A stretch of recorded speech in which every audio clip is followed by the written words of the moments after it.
السلام عليكم ورحمة الله وبركاته.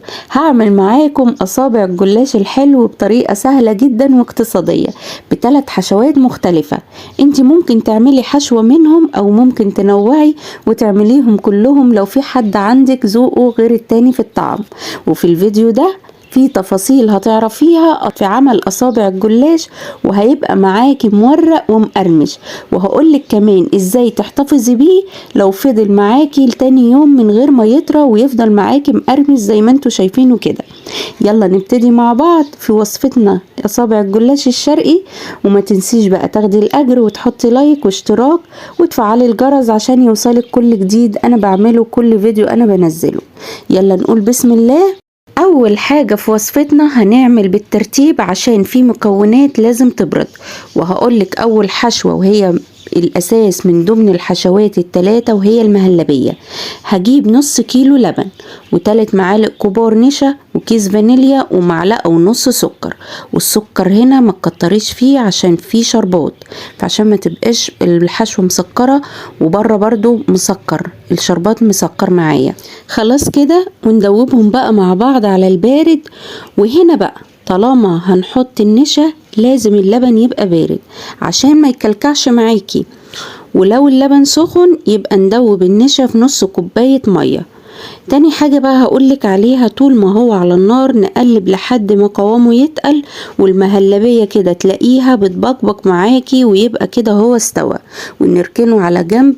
بس قبل ما نركنه على جنب نفضيه من الكزرولة بتاعتنا ونحط عليه كيس زي ما انتوا شايفينه كده عشان ما يعملش طبقة من الوش عشان ما يكلكعش معايا. وهنا لازم يبرد كويس جدا عشان انا عاوزاه بارد، وخرج منه وطبطب كده على الكيس عشان اخرج الهواء كويس جدا واركنه كده على جنب. وتاني حاجة بقى معايا وهو الشربات، لازم اعمل الشربات قبل الجلاش عشان يبرد معايا.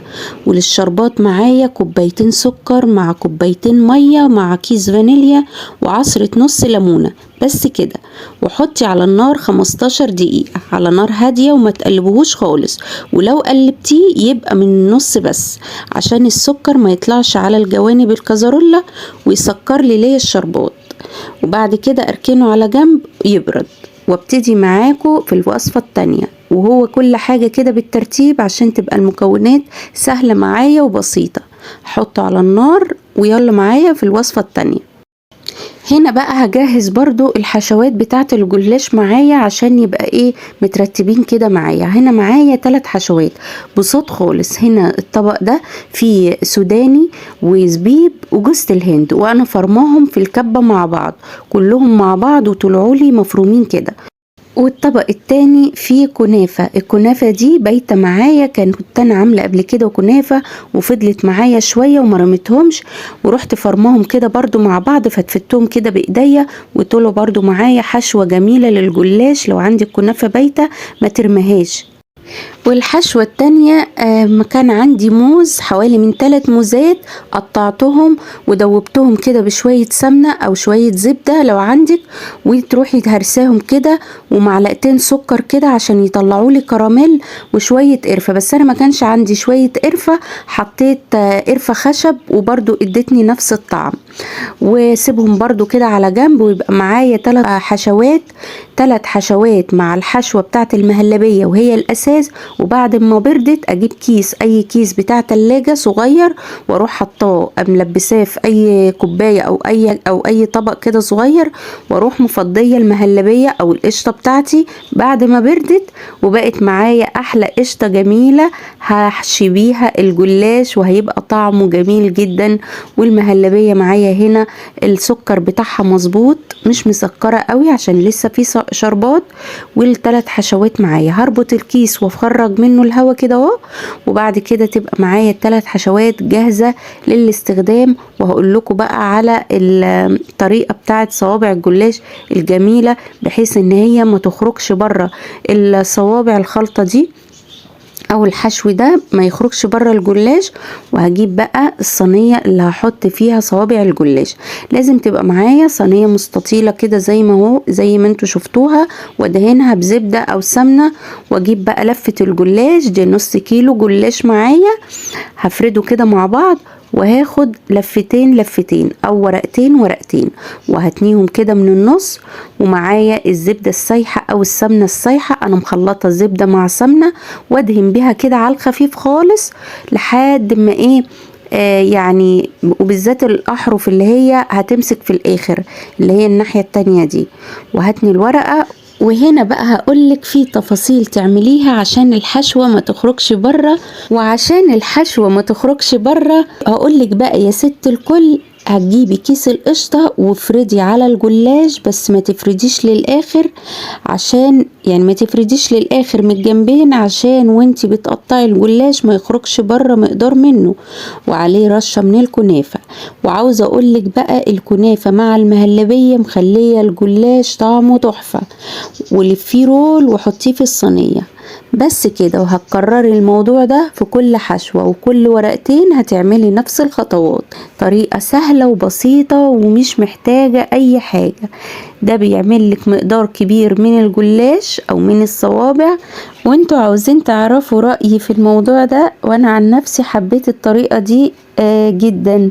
لف الجلاش صوابع ده بيحافظ على الحشو وبيمسك الكريمة، ما يخليهاش تخرج وتتحرق في الفرن. وعاوزة اقولك كملي الفيديو للاخر، لان هقولك على حاجة هتسهل معاكي في تقطيع رولات الجلاش او تقطيع الصوابع، ان انتي تقسمي الرول نفسه صوابع كده. هقولك على طريقة هتقطعيها غير السكينة. كملي الفيديو للاخر، وما تنسيش تحطي لي اللايك واشتراك للي اول مرة يتابعني عشان يوصل لكم كل جديد. وهجيب الورقتين التانيين وهعمل نفس المقدار بنفس الخليط، بس ما عدا الحشوة التانية. هجيب بقى اللي عجبتني جدا الموز بقول لكم مش قادرة اقول لكم طعمه جميل جدا جدا جدا، وانا عن نفسي حبيته. انا بصراحة حبيت كل 3 حشوات سهلة جدا. وانتي لو ما عندكيش غير حشوة واحدة ممكن تستخدمي مهلبية بس، او ممكن تستخدمي المكسرات بس، اللي هي سوداني وزبيب وجوز الهند، او ممكن تعمليها كده سادة. بس لو انتي هتعمليها سادة يبقى مش هتنفع الرولات دي، لاني ممكن بقى تعملي اللي هي المربعات العادية اللي هي بتتفرد الجلاش كله في قلب الصينية. فزي ما انت عاوزة تحطي سوداني وزبيب وجوز الهند بس، رشة قرفة لو حبيتي عليهم، شوية سكر عليهم. عايزة تعملي المهلبية، الموضوع سهل وبسيط ومش مكلف خالص، وهتعمل لك مقدار كبير من الرولات والصوابع. هقولك بقى على الطريقة الجميلة اللي سهلت معايا التقطيع بتاعها. هتجيبي المخرطة. هتقولي المخرطة، ايوه المخرطة جميلة جدا وسهلة جدا في التقطيع، لاني انا اصلا ما عنديش سكاكين حامية، فعشان ان انا اقطع الجلاش بالطريقة دي هتبهدل وتخلي الخليط اللي هو جوه الحشوة اللي هي جوه هتخرج بره. وكل ما اعمل بالمخرطة كده اهو، اروح جايبة فوطة او منديل وامسح البصمة اللي هي بتاعت الكريمة اللي بتطلع في قلب المخرطة. زي ما انت بقى عاوزة تقطعي الكمية بتاعت الصوابع، عاوزة تصغري شوية، عاوزة تكبري زي ما انتوا عايزين. انا عملت الاتنين اللي في النص صغيرين، والاطراف اللي هم الحروف اللي على الجنبين كبار شوية. ودهنت بقى بزبدة وسمنة على الوش كده، وادخلها الفرن على درجة حرارة 180 في الرف الوسطاني، واتابعها كويس جدا. وبعد كده بعد ما تحمر شوية من تحت اديها بقى وش للفرن، بس تفضل واقفلها عشان ما تحمرش وتتحرق مني. هي كانت هتسوها عليا وكانت هتتحرق، بس الحمد لله لحقتها في اخر لحظة الحمد لله. وهيطلع احلى صوابع، احلى جلاش، احلى بقلاوة جميلة، تسميها زي ما تسميها. وهنا بقى انا شلت مقدار ليا باللبن، انا هسقيه باللبن عشان انا ما بحبش الشربات، لان الشربات بيبقى مسكر وانا ما بحبش الحاجة مسكرة قوي. هشيل مقدار ليا باللبن، طعمه جميل جدا. وبقى حطيت الشربات على باقي المقدار، وبألف هنا وشفا عليكم. هقول لكم بقى على طريقة دقيقة عشان تحتفظي بيها لتاني يوم، لان طبعا اكيد مفيش حد هياكل المقدار ده كله ويخلصه في يوم، فهيفيد منك. فانا فاض مني، فانا هعمل ايه بعد بقى اما الولاد ياكلوا ويفيد مني وبالليل بقى خلاص محدش هياكل منه تاني؟ هقولك بقى تعملي ايه. هتجيبي الاسترتش رول وتروحي بقى ايه مغطياه كويس جدا، وتحطيه لو الجو حر هتحطيه في التلاجة لان الكريمة ملهاش روح. لو الجو برد زي ما احنا كده موجودين، الجو برد كده يعني الجو لسه محررش قوي، هتسيبيها بره لحد تاني يوم مش هيجرالها اي حاجة، بس المهم تغطيها عشان تفضل معاكي كريسبي.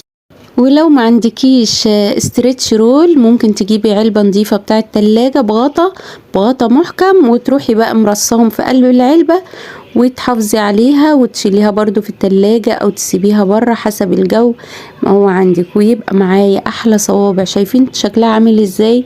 شايفين الحشوة من جوه عاملة ازاي، باينة ازاي وجميلة. والرولات دي ميزتها عجبتني جدا، موضوع الرولات دي عن الصينية ان هي محافظة على الحشو. اما بتيجي تاكليها بتاكلي الصباع كده من غير ما يزرزط منك ولا ينزل فتافيت منك، يعني ينزل فتافيت عليكي.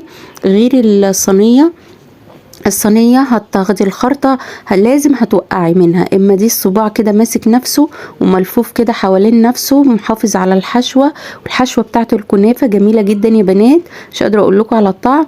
وادي بقى المقدار بتاعي اللي انا عملته باللبن، حلو جدا وطعمه جميل جدا اللي هم عاوزين. الناس اللي ما بتحبش الحاجة مسكرة قوي اللبن بيبقى حلو جدا. اشوفكم على خير الفيديو الجاي، مع السلامة.